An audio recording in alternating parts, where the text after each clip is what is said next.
Hello, everybody, and welcome back to the Energetics Podcast. I'm your host, Kara Bunde-Dunn, and today we have Kiki Tyler with us. Kiki is a Celtic Reiki teacher and practitioner. She offers Akashic Records readings and healings. She also does sound healings. We're going to get into that. And she's a marketing expert for all things spiritual entrepreneurs and in her former marketing life. So we'll talk about that a little bit too. She's also one of my go-to energy workers. And so I'm really grateful to have you here. So Kiki, welcome to the podcast. Thank you for having me. I'm excited to be here. Yes, I'm really excited too. Okay, most people probably know what Reiki is, but if they don't, can you anchor them into what Reiki is and then how that is different from Celtic Reiki? That I think is super fascinating, and I want to get into it and chat about it.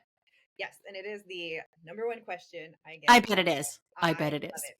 Reiki it's a Japanese word in origin, and broken down it means universal life force energy. So it in of itself is not a modality or a practice. It's a description of the energy. Think of it as like electricity, right? No one owns it. But there are different ways to channel it and use it.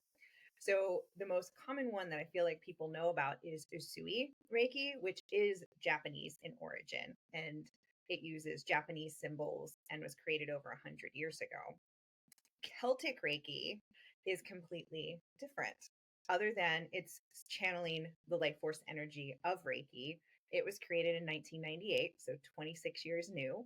It was created in the UK by Martin Pentecost, and it uses ancient druidic alphabet symbols called Ogham that draws upon tree and earth energy.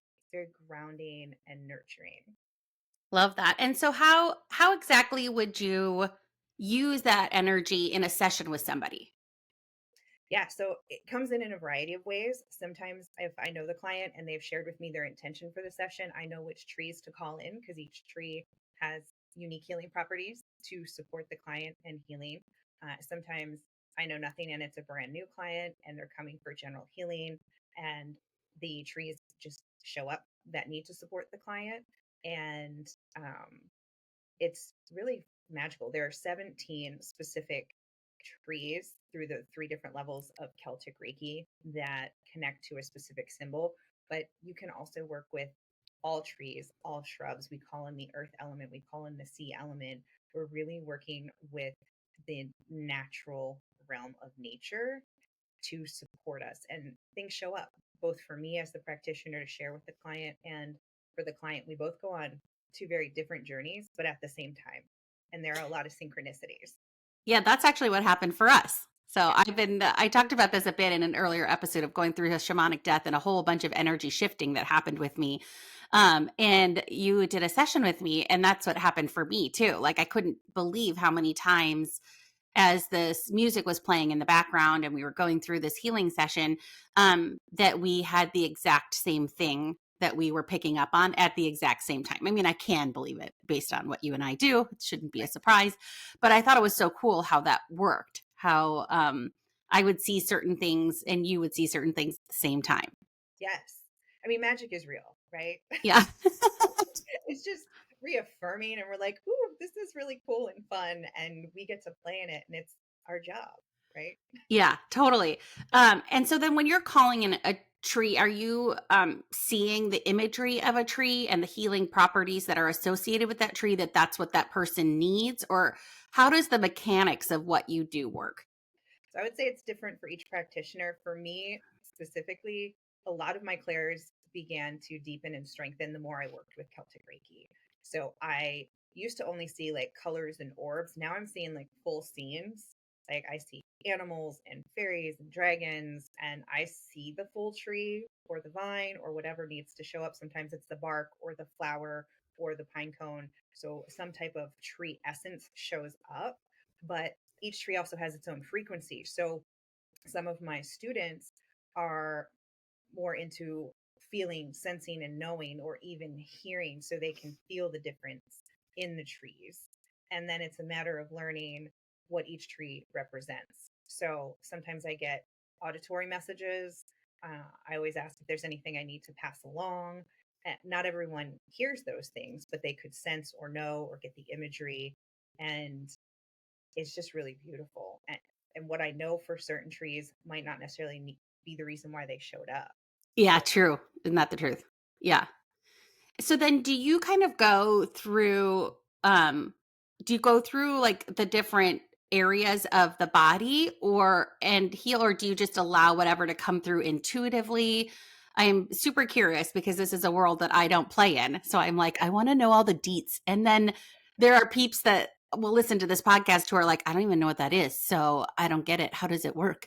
yeah, But because I have a whole variety of people. I have like other intuitives that listen to this podcast, and I have people that are like church going Sunday, sit in the pew, and they're like, I just listen in because I learned things that I didn't know before.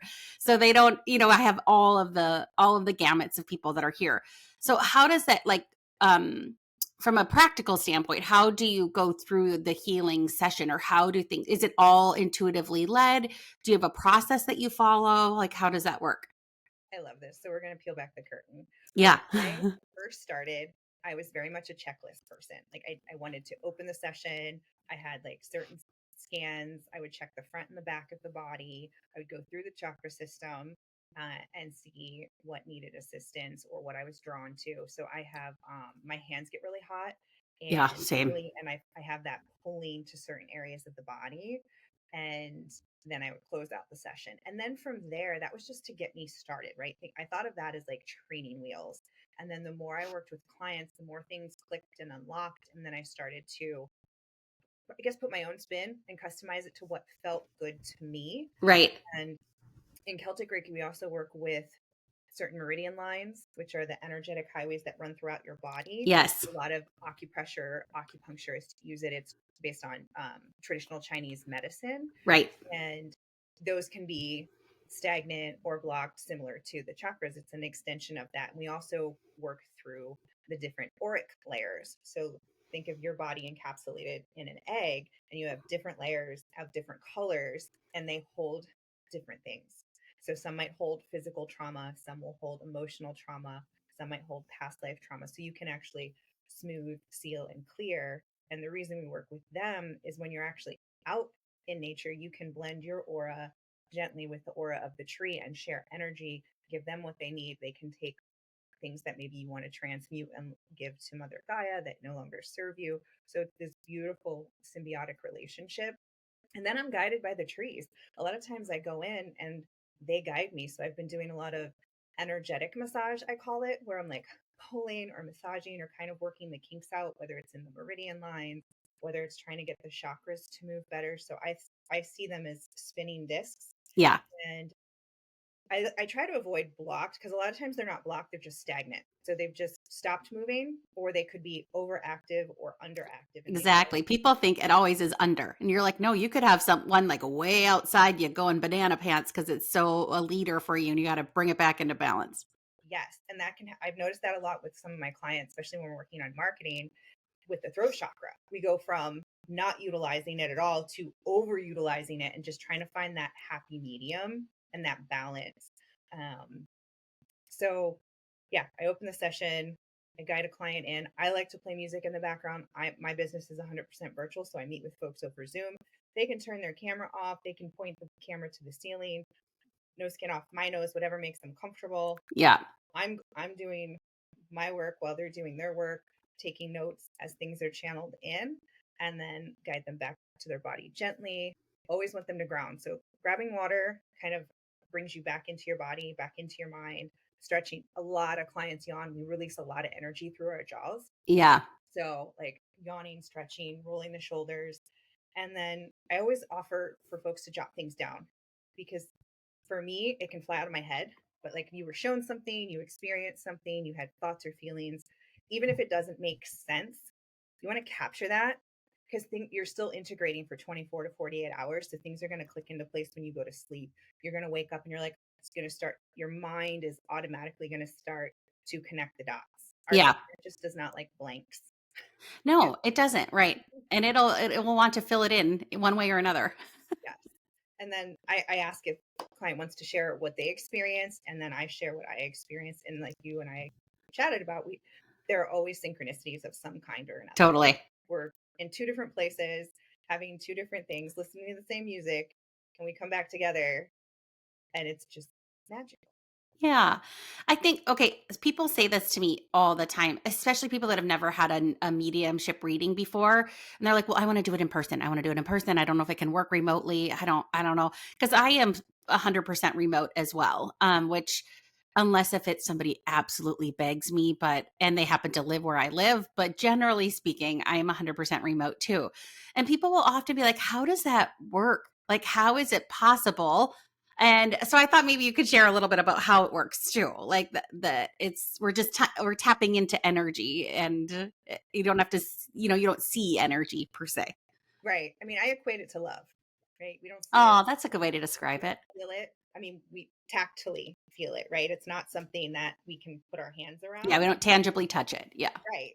But we know it's there. And if you have a loved one who doesn't live in the same state or the same country and they say, I love you, you still feel and receive that. And you can still send that to them. Like we have a lot of things going on in Florida with the weather. Like we are sending Yes. so much love and positive energy, and that raises the vibe of the collective. And it does get into some quantum healing, and science is slowly catching up to the spirituality of quantum physics and how that happens. But you can send Reiki through time and space. So I've actually sent it to my younger self. I've Oh, that's also smart. sent it to the future. There are some clients where maybe they can't get on a schedule to be live with me on Zoom, but they're like, I really need it. I had one woman, she was preparing for surgery and she wanted to be really relaxed going into it. So I was like, here's when I can sit down, but I will send it so you receive it at this point. And then it was like an hour before her surgery. So she was laying there meditating and she was really relaxed and her blood pressure was great. Like it made her feel very comfortable going into the surgery, and she had way less pain coming out. She didn't need the amount of painkillers she had before. The doctors were really impressed with her recovery. So she was doing things to take care of herself. But I sent that into the future, like I love that. So people that are new to all of this stuff and they're talking about the quantum field, like this magnetic field out there. Well, explain that. I mean, I've talked about it with a few other peeps, but I like the way you explain things, and I think you'll have a really nice take on it. So, will you kind of explain what that means? I honestly, Like, how would you describe, like, when I say like the quantum field, I'm saying like, it's all things beyond like this exact minute that you're living in. So like dream state is a perfect yeah, example of like getting into the quantum field, or time jumping, or any of that kind of stuff. Like you can get into the quantum field, and the idea of science catching up with spirituality. Like I think it's like studying and understanding like how we can, I don't want to say manipulate, but like adjust or play into your subconscious, and how that can have a ripple effect across people, across groups of people. The energy or buzz that can happen when the right energetic forces come together, either in person or collectively energetically. I wonder if you have a take on any of that. I would say having an open imagination is really key. And I feel like when we're children, we have that. Like the sky's the limit. We're going to be a doctor. We're going to be an astronaut. No one can tell us no. And then something happens, adulting, school, jobs, right? And then we kind of forget that part of ourselves. So when I reconnected with my inner children, that really opened things up for me. And I'm definitely a why and how person, but there are also some things that I just know are real and exist. Exactly. And with quantum physics, it does seem over my head. So I look at it as Same. like different dimensions or different frequencies. Yeah, that's a good way to explain it. Yeah. And I don't know if you've seen Stranger Things, but like the upside down, like things are happening at the same time in a different dimension with the same person. We go into some quantum healing in an advanced level of Celtic Reiki where you can work on different higher selves of your client and heal different parts of them at the same time. And it sounds very woo woo, but it works. I know because I've experienced, Exactly. I've received it and I've sent it and I've had clients explain what's happening to them. So I just, going back to the whole love, we know it's real, we feel it, we've sent it, but we can't necessarily see it, and it's not tangible that we can hold in our hands. And I don't know if you've heard the butterfly effect. Like if a butterfly flaps its wings, is it going to cause a tornado on the other side of the world? Or like every little thing that you do make and makes a shift makes a difference. Yeah. I like to think about it like when I changed the name of my podcast to the Energetics Podcast, I really wanted to talk about this idea of energy, frequency, vibrations. And I've been talking a lot about the idea of like life mirroring back the energetic force that you're holding for yourself. And so it's like if where you vibrate at has it will have a ripple effect out, but also it ripples back to you. Right. So I think both happen. Like you ripple out, but you also receive. And so where your set point is in terms of how you vibrate and the energy that you give out into the world is what will be received back. So I always think like life is our best classroom or playground, and it will mirror back to you, the way what you're willing to hold space for yourself for, if that makes sense. 100%. And I always find two things. One, the more I work on myself, the more I attract people who are on the same path and doing the same thing, whether they're a few steps behind and I can help them, or they're a few steps ahead and they can help me. And I had cut off my receiving. So I was very focused on, I was a people pleaser, recovering people Same, pleaser. same. Like give, give, give. Like we're taught that in the workforce, we're taught that in family situations, like what society. But I wasn't receiving compliments, receiving a hug, or, receiving anything. But when I started to open and receive and give, it created this balance, this Yes, it's cycle. beautiful. And the more I received, the more I could give, because you can't pour from an empty cup. You've probably heard that saying, or like I'm half full. So there's almost that bitterness or resentment, like, oh, somebody else needs something from me. Rather, I want to serve people from the overflow. My cup is so full and Exactly. overflowing. They're like, oh, I want some of that. And I'm like, sure, I got plenty more coming. Here you go. Yeah. We don't feel drained. We don't have that bitterness or resentment. We have that joy and that happiness and just that fun and whimsy from childhood that we just, no, we're going to share our toys. We're going to share our candy. There was no scarcity. There wasn't, where am I going to get the next thing? It's, no, it's fine. It's for everybody. Yeah, I've actually been practicing. It's so simple, but the phrase of thank you, I receive that. And I've been practicing it with all sorts of things. Like my kiddo brings me a little like, Werther's or something. I'm like, oh, thank you. I received that. Or, when I'm calling in and manifesting things in my life that I really want, I literally, like my guides are really helping me with this. Like it's okay to receive, and you will not be able to amplify your life more than what you're willing to receive. Yes. And I was like, oh shit. I really kind of thought it was like, how much could I give is how much I could amplify my platform of how I help and serve people. And I never really equated that it's also a receiving exercise. I don't know why. Well, I do know why. I'm very similar to you. I love to help people. I love to give my heart to people. It's just how I'm hardwired. But you have to have that balance of receiving back as well. So I literally all the time now, when people do something nice for me, they want to buy me lunch, and I'm like, oh, I don't know if you have the money. I don't know. Like, I feel like maybe I shouldn't, that little mind chatter is not in the element of receiving.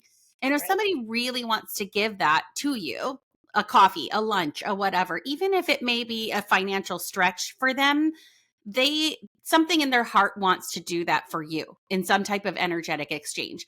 Yes. And I literally have to practice that process of not having that thought in my head of like, oh, I don't know if you can afford, I don't want you to have to spend your money on me, like that little chatter. Instead, I just, say, oh my gosh, thank you. I received that. That's so kind of you. And it's like a practice for me. I think it's a practice for all of us. Like we all have money wounds, money blocks, money thoughts. And I had someone ask me, well, if you are constantly giving and that makes you feel good, who are you to cut off someone else from giving to you and 100%. preventing them from experiencing that same level of joy and gratitude? So, yeah, something I think has been top of mind for myself too, just that level of abundance and thank you and more, please. Thank Yeah, you and more, please. Just I receive, I'm open. Like you said, they're all adults. It's their decision what they do, and money is just energy. that's right. So, It takes me a long time to get that because I grew up, with my very generous parents. Like they didn't have a lot, but they gave a lot away of their time, their money, their efforts, all the things.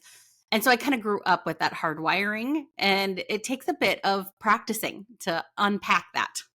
yeah, I mean, we have to unlearn it and then rewire and decide what is right for us now in this Yeah. season, And then the right? science of that for me, or for peeps that are listening in, it's like you're reprogramming your neural pathways in your brain to have a different belief system for yourself. I always think that's kind of like the science behind what's happening spiritually, because they go together. People think like woo has like it doesn't, it's all just, oh, it's just how I feel. And you're like, no, there's things that are happening inside of you as well that you can measure or pay attention to. Or, I love mediums that have gone and done brain scans while they're channeling. And it's so fascinating to me. And I think more and more of this is going to be researched. But I think it's so cool when they say, I don't know how your brain patterns are showing us on our EKGs and measurements and all the things that we're doing, are showing that you're in a deep dream state. So we don't understand how you're awake. Like we've never studied somebody who's awake and then conscious and in this brain pattern. And you're like, yeah, well, now you have. Right. Well, I Mark mean, it down. yeah, a lot of that goes back to the brain waves and the frequencies. You were talking a little bit about frequency and the collective, and how you can get into the multiple states. Like delta is the one before bed, and that's the hardest one for people to achieve. We have so much screen time now, and Yeah. so much thrown at us. But then there's theta, which is really great, that meditative, that dream sleep. Alpha, really focused, and it's really fun. I love when clients fall asleep during sound sessions and they start to snore. I'm Yeah. like, yes, they're allowing, you They're know? receiving. Yes, because that's the number one complaint I feel like when people book sound healing is they can't turn off the monkey mind. They're not Right. sleeping. They're exhausted, right? They've worked out. They've worked full days. They've run the kids all over, and they're laying in bed till 2 in the morning, staring at the ceiling, tossing and turning, wanting desperately to get a good night's sleep, Yes. not able to fall into that deep sleep. Right. So a lot of it, like you were talking about the reprogramming, just programming your mind for sleep, for better sleep. So let's talk a little bit about sound baths or sound healing, because you also do that. You do lots of cool things, Kiki, let me just say. Thank I you. love the multifaceted approach. You're never going to get bored. Yeah. I Thank love you. that. I love Yeah. it. So tell me a little bit about that, because I do these spark retreats with a good friend of mine and in Nebraska, and we do sound healings as a part of every single one of them, because a lot of people, it's a newer thing that they haven't experienced before, especially in the Midwest. I don't know if that's true out on the East Coast as much, but how do you use sound and sound bowls in healing practice, in a healing practice? Yeah, so a lot of times I partner it with Reiki, or clients like to add it on. So I'm sending Reiki at the same time I'm playing. I have done sound baths where I'm intuitively playing for a group and different chakras stand out. I have a gong. I love my koshi chimes. They're made out of bamboo, and there's one for each element. So Ooh, they tell me more. Tell me Yes. more. So we have water, air, fire, and earth. So sometimes one will be really prominent, and sometimes all four will want to come out and play. And chimes are really interesting. I love them personally. They've always been on the back porch. I have memories with my grandparents. So they're very calming and fun for me. Not the case for everyone. Sometimes they can be a little unsettling and they can mix certain emotions up. So I can have a room full of people or a Zoom room full of people and play the exact same instruments, and each person is going to have a different reaction, right? Some might tense up, some might relax, some might fall asleep, some might feel hot, others might feel cold. I tell people, move around. Like if you want to roll over to your side, you have a pillow, you want to adjust, like don't feel like you have, this is not savasana, right? Just Yes. energy, emotions are energy in motion. You might feel the need to smile, giggle, laugh. You might cry, you might sob, right? It's shaking up and working on your body at a cellular level to release things, trapped Yes. emotions, trapped trauma, tension, right? It's going deep. It's working on your physical body, your mental body, your emotional body, and your spiritual body. So Yes. it's a holistic approach. And I love talk therapy. I never knock it. I did it. I enjoy sound healing more. I feel like it goes deeper, and I don't have to relive certain things to Right. release. But at a cellular level, you're healing those traumas. Yes. Yes. Like actually getting them out of my DNA code, Yeah. right? Breaking cycles, right? Ancestral healing. And I have started working with a gong and a drum, which can be very trance-like, but again, also the drum that can be very primal and can stir things up, Yeah. right? So Yeah. depending on the purpose of the sound bath or people coming for relaxation, I do some around new moon or full moon. Are we trying to bring things up and out specifically? And I always ask people to set an intention. You don't Yes. have to share it with me, but what drew you here? Let's dial into that. And what do you want out of our next hour together? Right. And then when they have that focus, then it gives a place for the sound to go. And you don't have to do anything. You just show up and going back to our theme of Receive. receive, which we're so bad at, right? I am really good at receiving things for my well-being, like sound baths. Like I'm really actually really good at it. Like that is something I can receive. Like massages, like any kind of like well-being things. I'm like, oh, that's amazing. Thank you, thank you, thank you, thank you. I tend to have a harder time receiving money. That tends to be more of a block for me than services or people that want to do something nice for me or something like that. But sound bath healing, I love it. I absolutely love it. um I tend to have all different things happen in my body. Like I'll get cold chills running up and down my whole body. I'll have like heat sensations on one side or the other, or my hands will get really hot, or like they are right now, actually, as we talk. I'm Right. like, woo, see, these puppies are warming up. But I have all sorts of different physical things that happen that mirror things that I'm visually seeing in my imagination, or in what I say when you're visualizing, or things are coming through as you're in a meditative state. You're kind of going into deep trances and things show themselves to you. I have a bit of all of that happening while I physically, and again, like you said, emotionally, physically, mentally, and spiritually, I think is what you said. But I do feel all of those things. Yes. And how does time happen when you're in a sound bath? Do Oh, you it feel goes so fast. I feel like it's gone in a second. Like I'm like, wow, that was an hour. yes, If I was laying in bed trying to fall asleep, it would have felt, that hour would have felt like 100 hours. This one felt like 10 seconds. yes, that's the number. Like everyone is like, oh, it's over already. Can you play longer? Yeah. It just, so the element of time is an illusion, right? Everything's happening at once in different dimensions. And I know. I think that crazy movie, Everything Everywhere All at Once. And you're like, yes, yes, yes, like yes, that. But uh-huh, maybe not the crazy banana pants version of that. yeah, a more toned down So a vanilla. little, yes, a little bit more Zen version of that. But yeah, it does. And I think that's so interesting because we talk about time, and you're like, oh my gosh, the day, like when you're a new mom, you're like, the days go so slow and the years go so fast. You're like, how are they one? How are they two? How are they three? But you're like, the day, I'm like, I don't like, I remember being like a new mom and I'd be like, Saturdays, my husband was working on Saturdays. Saturday's my day with my kid. And I would plan stuff. I'd be like, we're going to go to the museum, and then we're going to do this art project, and we're going to do this thing, and we're going to do this thing. And I would do all the things on the list, and it'd be like 10:27 a.m. And I'm like, well, what the hell am I going to do for the rest of the day?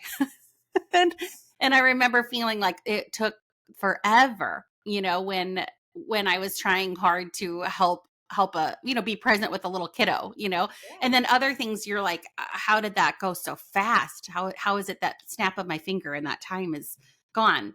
And so that's what I think about when I think about, like, when people say time is a construct, or time, especially when you're talking to spiritual people and they say like time is such an earthly element of a thing. It doesn't exist in the spiritual world. Like you go forward, you go back, you go, wherever you want to go, whenever you right. want to go.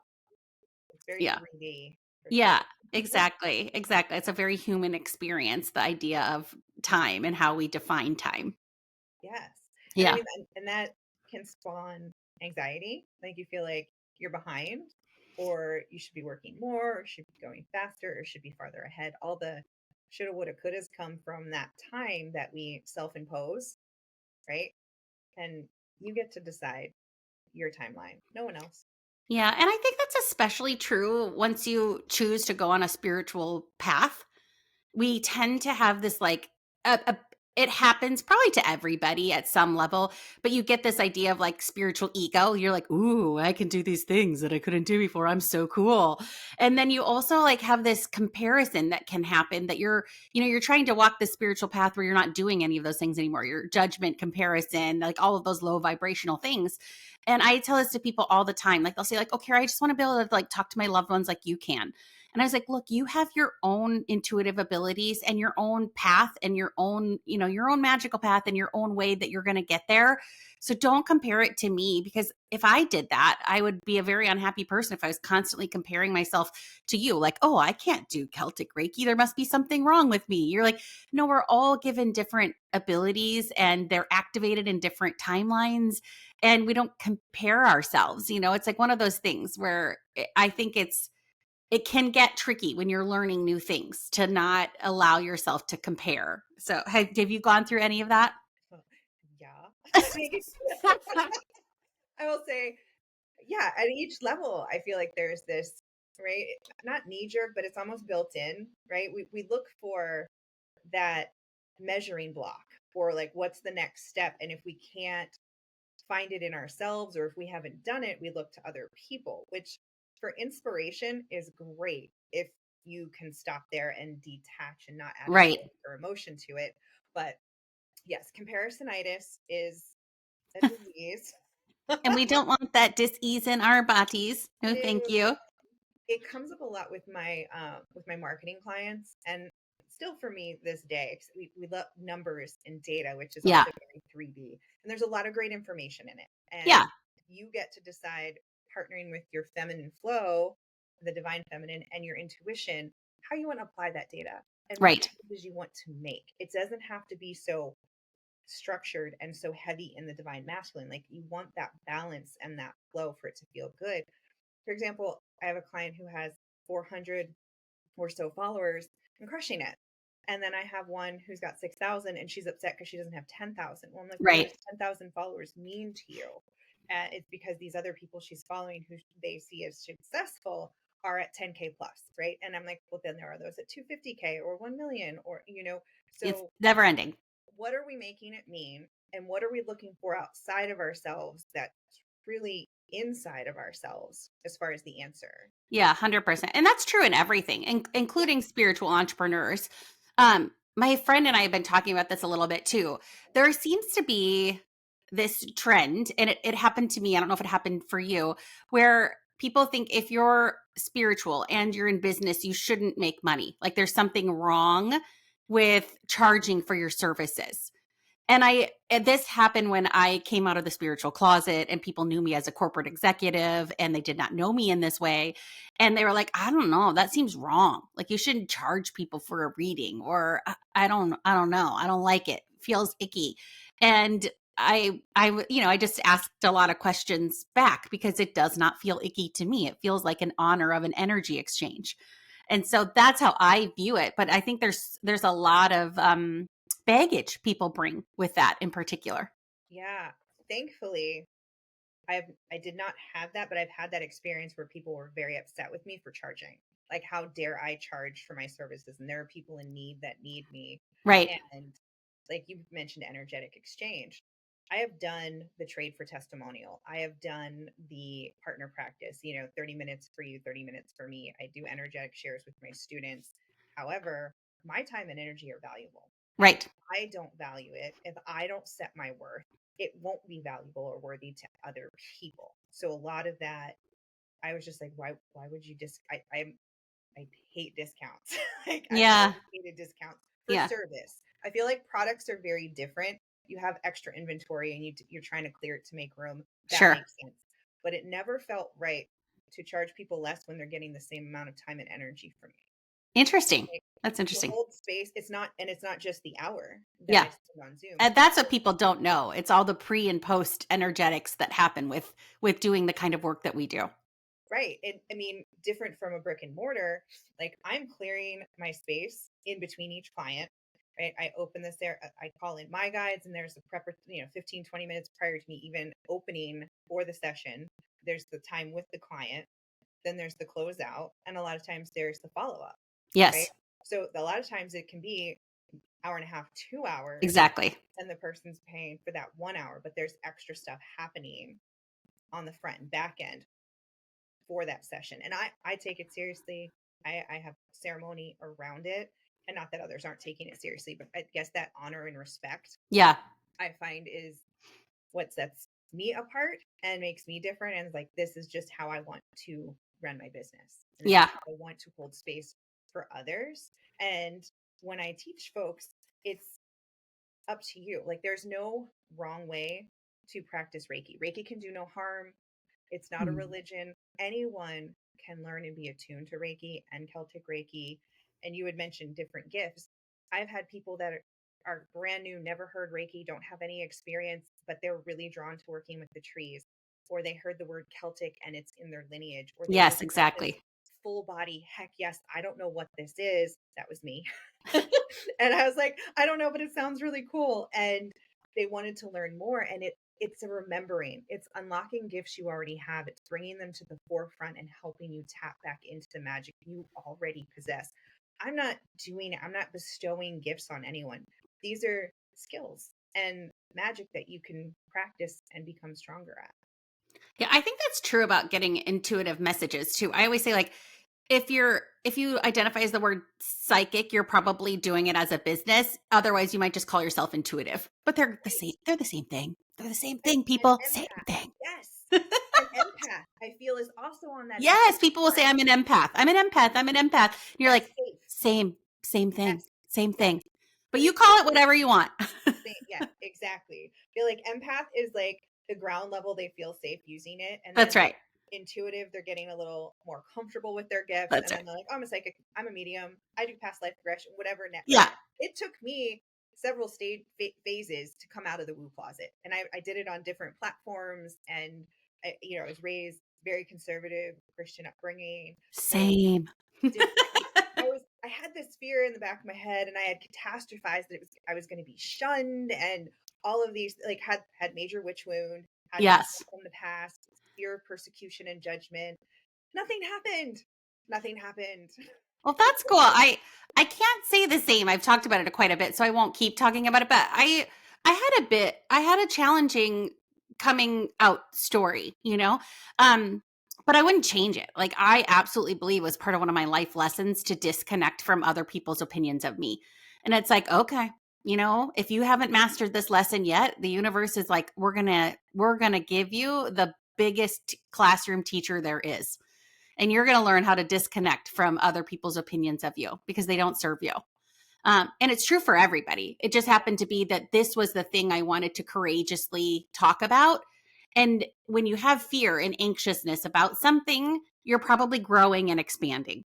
You know, like that's what I think. If you have fear and you're anxious and you're nervous and you're worried and you're like, I don't want to, maybe there's a new way of thinking or maybe you found religion and you didn't before and you're worried about judgment like any time that you're kind of expanding into something new I feel like you have like fawn like deer like fawn legs and you're like I don't know I feel like or like a newborn giraffe and you're like my legs feel kind of wobbly and I don't know if I have all the right tools to handle it so sometimes it takes a lot of courage and I just hope this podcast helps people have courage because I don't know if this happened for you, but having been in the corporate world, and you were too, right? You were in the Yes. corporate world before the spiritual business world. Um, I have had so many people say, Kara, like this just happened. One of my in-laws' friends called me and said, can I go to coffee with you? I have had these abilities my entire life and I don't really talk about them. And I was like, yeah, of course. I'd love to go to coffee with you. But this stuff happens to me all the time. And I don't know if it does for you too because of your path of how you came into this work, but do you find that people like you're a safe place for people? 100%. So I worked corporate 9 to 5, sales and marketing for years. And on the side, I taught Zumba. So what I found was after 18 years of Zumba, so many of my friends have started their spiritual journey, or they've reached out to me, or they've started talking about it online. I even created a Facebook group because I wanted a community where we all had a safe space to talk and communicate. I wanted to share some the marketing that I've deconstructed and kind of alchemized to make it feel good because I didn't like the Mm-hmm. tactics. didn't like the bro and the hustle and the force of the Right. sale. And I Right. found that a lot of spiritual entrepreneurs really don't like to sell or put Yeah. their art Right. out there, but they do love to serve. And that's what I see sales like, we're serving. If they don't know who you are and what you offer and how to find you, then you can't help them. Yeah. So, but yes, several of my Zumba instructor friends, some of the master trainers, like they're on a spiritual path. They have now become Reiki masters. And I'm like, there are so many. It's like this niche within a niche. It was Yes. fascinating. Um, and as you were talking, I actually remembered some things I guess I blocked out. So when I say nothing happened when I came out of the woo closet, I didn't have any trolls or haters or negative comments on social media. I did have friends who left my email list who no longer like they started ghosting, Unfollow. unfollowed, but we don't even get together. And we were proud Same. that that chapter, I guess, had closed. It was really painful to go through at the time. Looking back, those chapters needed to close because it 100%. opened me up to new relationships That's that are right. more in line with the vibration I'm at now. And that's not to say where I was negative or where they are negative. Not everybody's going to follow you. You're no longer a vibrational match for each other. Right. And their path might take them somewhere else. I had someone point out people are with you for a reason, a season, or for life. Right. So Mm-hmm. I may have needed to learn something from them, or we needed each other up to that point. And Yeah. then there was the fork in the road, and our journeys go in different directions. So I'm grateful for those relationships, and I was sad to see them end. Yeah. And that was a hard thing for me to wrap my head around. Um, I've had other family and friends question it or say they'll pray for me or this or that. Yeah. I'm like, I don't accept prayers that are not in the alignment with my highest good and the path I'm on. So if you're praying for me to be happy, awesome. If you're praying for me to make a different choice, I don't accept. Yeah. My energetic field will protect me from that. Thank you. Correct. Yeah. I remember I did a text. I had this a group text, and there's like 10 or 12 of us on this group text. And a couple of the people I had told, and one of them I had done a reading for. And because it just happened, right? I mean, the universe puts people in your path in that way. So I was like, okay, I'm starting to talk about this on social. I need to say something to this group of friends. And I've been friends with them for probably 20 years.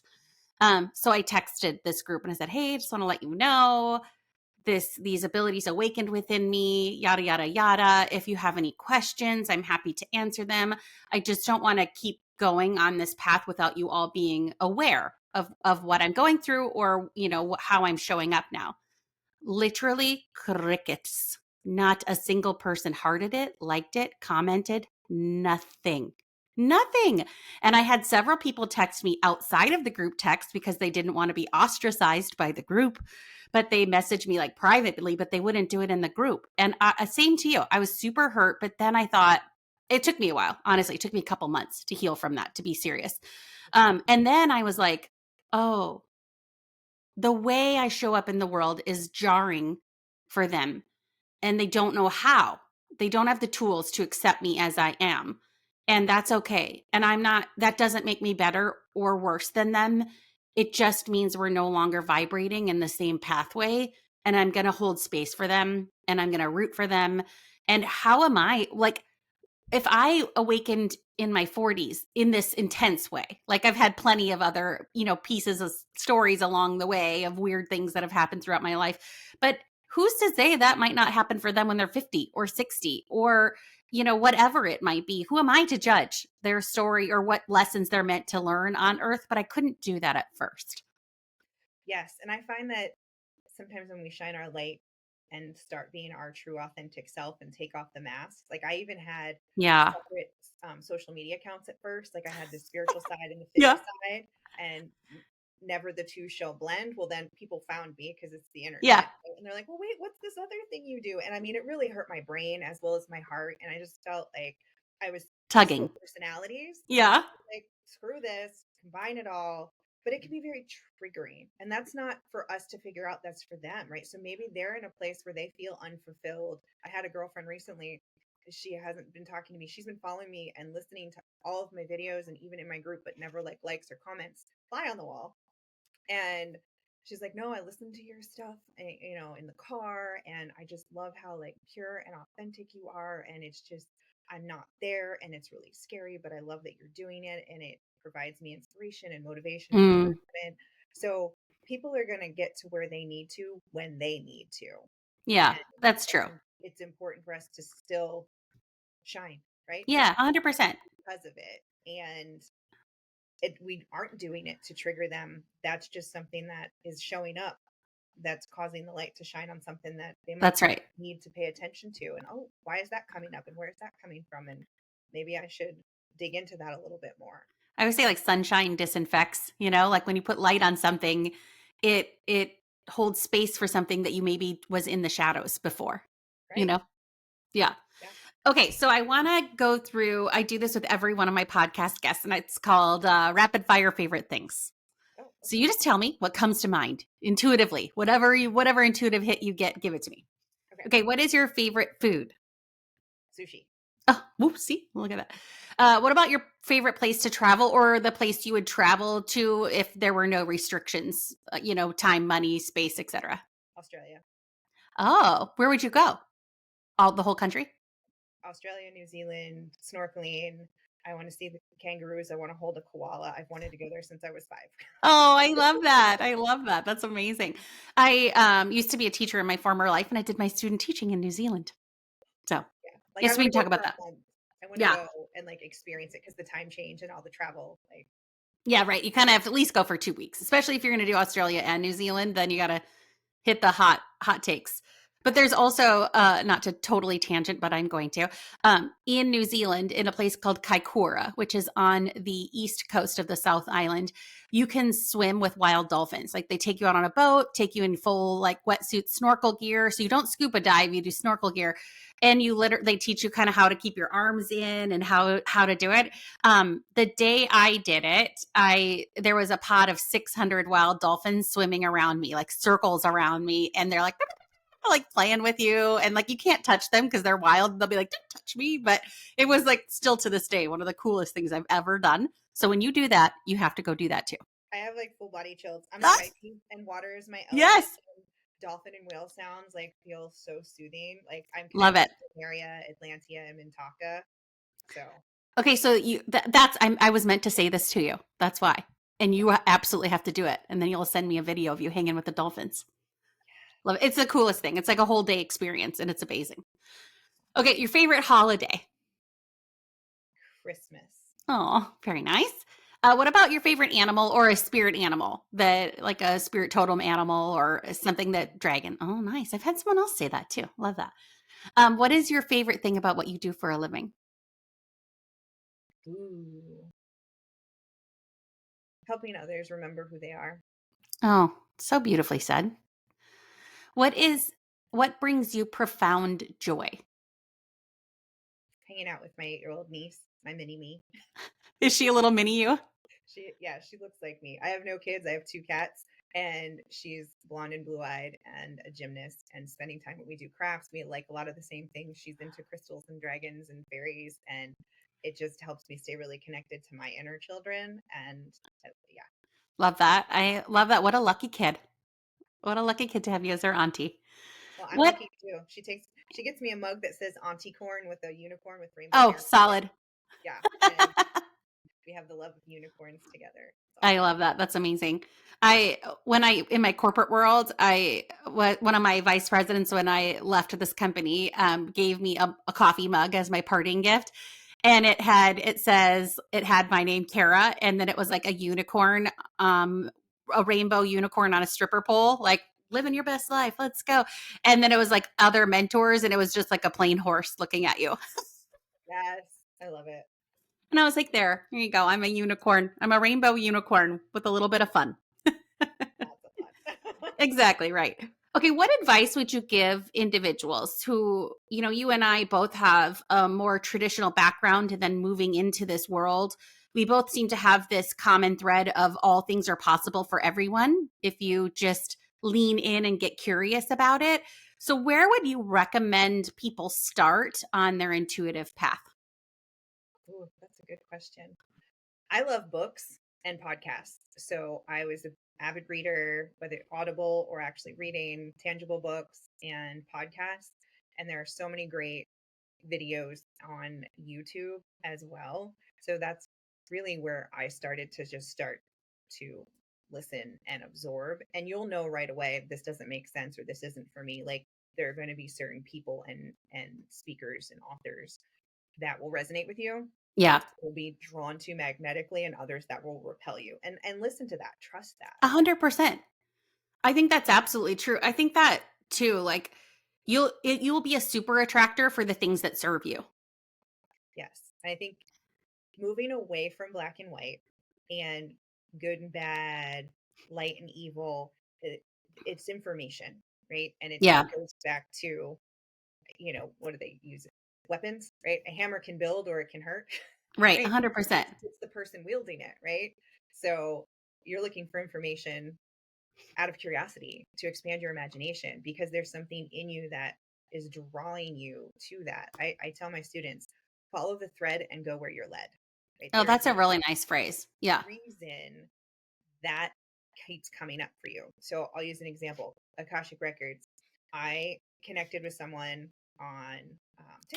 Can you anchor into what the Akashic records are and then answer this? Will you do both? Sure.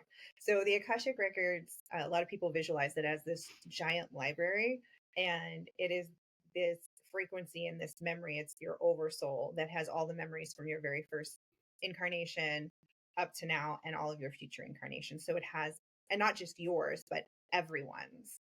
So it's on a different dimension or plane. So I get into a trance. I go into the records for myself and for others. So I have questions, I go in and get answers. Uh, you want to avoid anything to do with time, because as we talked about, that's a construct, it's not real. And anything that's yes, no. So you want to ask open ended, like how, what, and why, and more with a positive outcome. Like, what are my next steps towards this? And be very specific. Yeah. One of the books I read on that is How to Access the Akashic Records by Linda Howe. It was the very first book I read. And it was recommended to me by the person I connected with on TikTok. So her name is Sage Gwendolyn. She goes by Soul Harmony Magic. And she was talking a lot about inner child healing.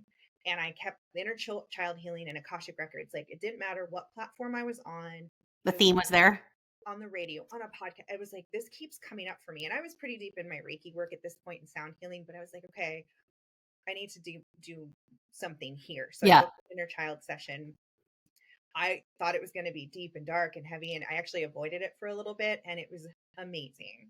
And Mm, I reconnected with my 5-year-old inner child. So we have multiple inner children, which I didn't know about, and like have connected with various stages and have done some really awesome healing, and that has expanded my intuitive gifts and all of my clairs as well. yes. Yes. And so then she recommended I read the book, started going into my own records. And then I connected with another trainer and took a whole course, got activations, and learned very specific things to do in the records. So it's really endless what you can do. A lot of Yeah. readings, which you hear about. So I take it in one of the things that attracted me to this particular training was getting at the root cause and healing in the past and integrating that into the present. Right. And during the training, we went through 4 rather intense healings, giving and receiving, cleared out a lot. I had a vow of silence from a past life Mm, that once that was cleared out, I started to go live more and use my voice and my write. I could see a change in my writing and how I was showing up and what the topics I was talking about more freely. There was some ancestral trauma and things that were released, and there were a lot of cords that needed to be cut. There were soul contracts, yeah. lessons I had learned that could be released, and religious vows from the past. Hmm. So uh, it's really cool and it's different with each person. And now it's something that I've been doing and working with enough clients that I'm now teaching. And I'm also offering a new session that I've created where I combine Celtic Reiki and the Akashic Records called Roots and Records. So you get the grounding, nurturing, the trees come in. I'm doing work in your records. We come back and you're kind of hugged in and it's further integrated and it's very powerful. It's very Yeah. transformative. A lot of work happens in a short amount of time. So I usually do 1 or 2 of those with the same person a month just to give time to let the dust settle in the energetic realm. Yeah, totally. Yeah. I think thank you for sharing all that, by the way. Mhm. And I think that one of the pieces of advice that you gave that I think is super powerful is like follow, find the thread and follow it, and you will be shown. You'll be shown. Like your guardian angels, guides, your spirit team, they're all behind the scenes trying to help you based on the life that you've contracted to live and the lessons you've meant to live in this life. So it's like just follow those threads. And for me, it's like the very first thing I ever did in this spiritual space was get a reading from Rebecca Rosen, a pretty famous medium. And of course, then mediumship things awakened within me. And I'm like, well, it's not surprising that I went to somebody who had abilities awaken partway through their life. And that's who they chose as one of my mentors and teachers. And I think that happens. And so if people are drawn to you or they love your vibe or they're really into the way that you're sharing, it might very well be that the modalities that you specialize in are meant for them. So I really love that advice. I think it's really a beautiful way to open your curiosity to things. And I think it's true too. If something doesn't feel right, even you and I work in this world, we might be picking up on something and it's not resonating with that person or they're not ready for it yet, or we may have picked up on something else in the energetic field. Like I always tell people, like if it doesn't resonate with you, don't try to make it fit. Don't try to, just allow yourself to receive what you're meant to receive and you be your own filter. 100%. And I'll say recently, I've had several students come into the Celtic Reiki program, and they were drawn to Reiki. They didn't know why. They took level 1 under Usui, but the words they used were it didn't click.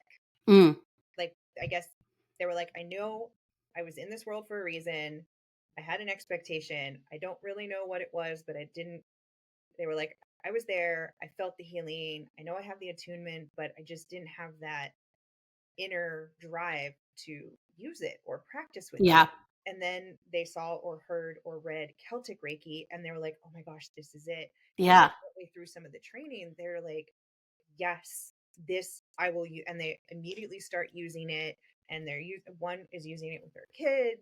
One has a willow tree in her backyard, one of our trees, and that we go over. It's so powerful. So when you find that thing or you find that friend, like they're into the same shows or Yeah. the same Totally. music, or you're Yeah. like, oh my gosh, you love Zumba or you love this kind of dance. Let's go. You find that bestie that it just clicks. That's what it feels like when you have the right modalities or the right healing come into energetic healing. Like That's we're right. all healers. You don't need someone to necessarily activate or tune you. I facilitate, I hold space, I help. Some people want that extra guidance or they want that how to or like that cheat sheet to get started, right? Yeah. Like those are the training wheels and then they're going to come off and you're going to run. Yeah. So, Yeah. Love that. Well, how can people follow you or work with you? What's the best way for them to find their way to you?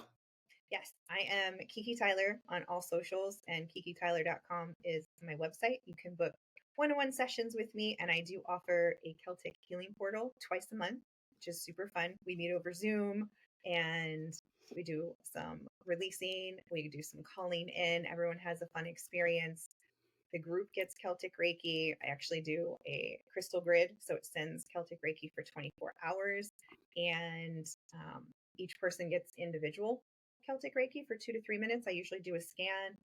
Recently, some chakras have shown up, some trees, even a message or two for folks in the room, and then you also get the recording. So a lot of people wait 2 or 3 days and listen to it again, Nice. have different experiences, and other things click in. So yeah, the theme changes for each one. That's super fun. And then my Celtic Reiki hybrid course is open. So if you got a full body yes or you want to learn more, you can check that out and join anytime.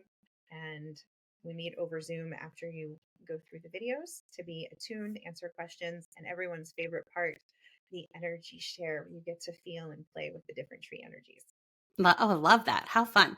Okay, well, I will link all of that in the show notes so that people can click on it in that way, or you can always go to the gram or any other social place and go to Kiki Tyler, Kikityler, Kiki Tyler. Such a fun name. I Thank like. you. Good to know that it's probably what odds were good that would be available as a URL. Yes, well, better than my first name I think was available, which was Christiana, but I'm an aunt, so I have 9 nephews, 3 nieces, and a great nephew and a great niece. So Auntie Kiki. And they all call you Kiki? They all call me Kiki. Well, plus it's just a badass name. I like it. I'm into it. Yeah. Well, everyone, I think my bosses, my girlfriends, everybody loves it. My mom and my partner are the only ones that still use Christiana. And that's okay. Hold it for the specials. That's fine. Yeah. Yeah. Kiki, or to one or two friends, I'm even Keeks because Kiki was still too long. I need a one syllable. I was like, okay, cool. We're Yeah. very like 2024 now. That's right. We're moving into the 2025s. What else will they call you? I know. No, I'm just kidding. It's going to be K. Just K. Oh, cool. Love that. I have a lot of people that call me B for my maiden last name, Bundy. And so they'll call me B, or like my friend Amy always, whenever she calls me, it always says calling Kara Bunde-Dunn, and it's Bundy. And she's like, I just crack up every time because like they used to call me Buns or Bundy in high school, or whatever. And so she's always like, it just cracks me up whenever Siri tries to pronounce your name. That is pretty comical. Especially if I'm like checking into a hotel. Hello, Miss welcome. You're like, yes, it's a hyphened last name. I get it. Yes, have fun with that. 100%. Well, thank you so much for coming onto the podcast. I truly appreciate it. I feel like I'm going to have you back in season 3 or 4 because we have so much we could talk about. And I'm just so grateful for all of the education that you did and the fun that we had together. And thank you very much for coming onto the pod. You're welcome. I received that. Thank you for having me. And yeah, love to come back and talk all things. Clearly, I love it all. Same. Okay, everybody. Thanks for listening and tuning in.